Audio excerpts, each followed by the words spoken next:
Hey, what's up, everyone, and welcome to the School of Personal Finance. So, as crazy as it sounds, it has been over a year since I published my last YouTube video, and the time has come for me to get back at it, get back on the horse, and start pumping out content again. I figured no better time than when the markets are in complete turmoil and it feels like the world is coming to an end. So, a few updates. Number one is my disclosures. All right, all of this is for educational purposes only. Do not take any of this as specific investment advice, as I know nothing about you. Second, I've been growing my financial planning practice over this last year. I've been very busy. Now that I feel like I have somewhat of control over the growth of it, I am making a commitment to come back and start putting out a lot of educational content. So I'm going to be starting a membership community called Master Your Personal Finances. And in that community, I'm going to have live webinars, live classes. I'm going to have office hours where you can come in and ask me anything. I'm going to have tons of resources, pre-recorded courses to show you step by step how to achieve a certain goal, and just try to coach you and teach you how to really become great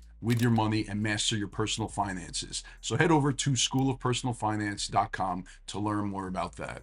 For today's video, what I really want to talk about is what you should be doing right now. I know that everybody is very anxious as we're watching the market drop day after day, and I want to just ease your mind a little bit and walk you off the ledge. So I'm going to share my screen with you. I'm going to show you some slides, and we're going to talk about how normal it is to have these types of pullbacks. Even though every time we have one, it feels like it's different than the previous times. Like with this one, tariffs, world chaos, all these things, it feels very different than, for example, COVID did, or the big sell-off we had in 2022.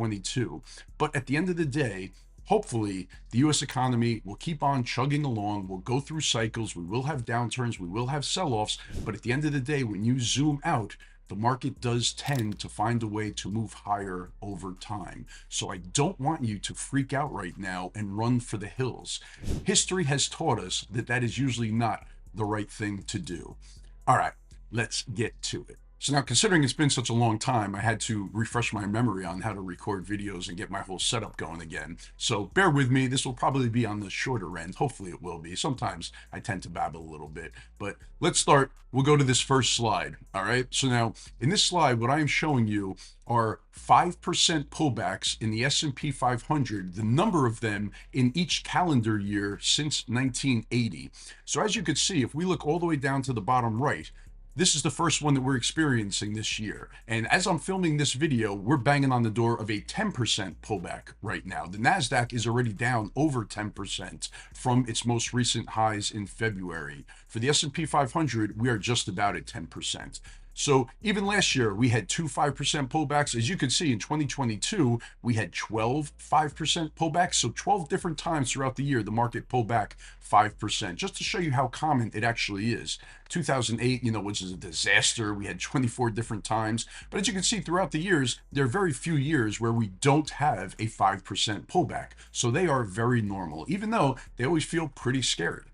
All right, this next slide is going to be 10% pullbacks. So as you can see, we didn't have one in 2024, and we have not yet had one in 2025, but that might change by the time I'm done recording this video. But in 2022, 4 different times we had 10% pullbacks in the market. All right, in 2020, it happened 5 times. 2018, it happened 3 times. So it is not that crazy to have a 10% pullback. Yes, we do go through spurts where we do not have any 10% pullbacks, but then we have years where we have it each and every year. But as you can see, this gold line, this overlay here, this is the S&P 500, a log scale throughout the years from 1980 to 2025. So even throughout all the chaos that we've had over the last 30 or 40 years, these big drops, the Great Recession, the dot-com bubble, COVID over here, this is just a little blip on the radar up in the top right? This 9% pullback that we've had so far. Now it could get worse from here. We could definitely experience a 20% pullback, which would be considered a bear market, right? Those do tend to happen, and we have to be able to stick with it during that time. But as you can see, even when we've had these terrible pullbacks, the market, this chart, it goes from bottom left to upper right over time. So during these periods of time, the worst thing would have been to sell when we have these big sell-offs, to panic and move out of the market. Now, things are different depending on your risk tolerance, depending on your time horizon, right? If this is money that you're depending on in the next couple of years, it makes these pullbacks much more scary. So you have to have the correct asset allocation to be able to weather these storms. If you're young, if you're in your 30s, your 40s, even your 50s, and you're not touching this money for 10, 15, 20, 25 years, then these are great times to add to your positions, to continue dollar cost averaging into the market, right? Retirement plans, 401ks, 403bs, IRAs, those are great ways to add money to your positions every 2 weeks, once a month, whatever it is. And you should be cheering for these pullbacks because you're getting opportunities to buy into the S&P 500 or whatever index funds you're using at lower prices. And over time, hopefully we will continue to see growth here in the stock market. All right, and then this one is probably my favorite chart. So this shows the total returns of the S&P 500 each year, and then it also shows the biggest intra-year drawdown or decline during the year. So for example, if we go to the right, if we look at this year, right, the biggest drawdown is 9%, which is as of today, right? It might be 10% by the time I'm done recording this video. And the market is currently down 4% year to date. But from the high, which was in February, we are now down a little bit over 9% from there.